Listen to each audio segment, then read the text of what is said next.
Caffeine consumption, both in Asian and Western populations, appears to protect against the development of Parkinson's disease, but what if you already have it? A new study found that giving folks the equivalent of about 2 cups of coffee a day worth of caffeine significantly improves symptoms of the disease. Of course, there's only so much you can charge for coffee, so drug companies took caffeine and added a side group so they could patent it into new drugs, which appear to work no better than plain caffeine, which is dramatically cheaper and probably safer. Similarly, other plant foods, such as berries, may be protective, and plant-based diets in general may help prevent Parkinson's. Animal fat and dairy may increase risk, whereas a plant-based dietary pattern may protect against Parkinson's disease.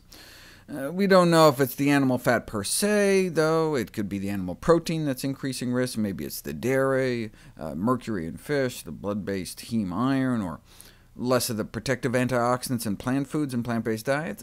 We didn't know until recently. There have been successful case reports like this one, in which a dietitian was struck down with Parkinson's, and she was able to clear most of her symptoms with a plant-based diet rich in strawberries, whole wheat, and brown rice, rich sources of these 2 phytonutrients. But there hasn't been a formal interventional trial published until now. At its root, Parkinson's is a dopamine deficiency disease because of a die-off of dopamine-generating cells in the brain. These cells make dopamine from L-dopa, derived from certain amino acids in our diet. But just like we saw with the serotonin story, the consumption of animal protein may block the transport of L-dopa into the brain, crowding it out.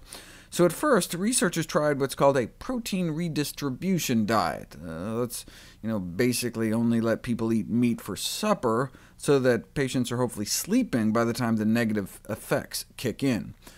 But researchers didn't consider cutting out animal products altogether until it was discovered that fiber consumption naturally boosts L-dopa levels.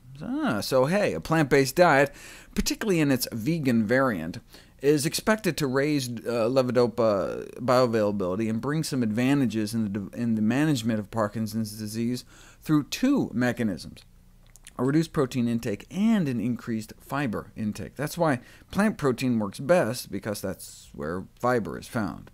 So they put people on a strictly vegan diet, keeping beans towards the end of the day, and indeed found a significant improvement in symptoms.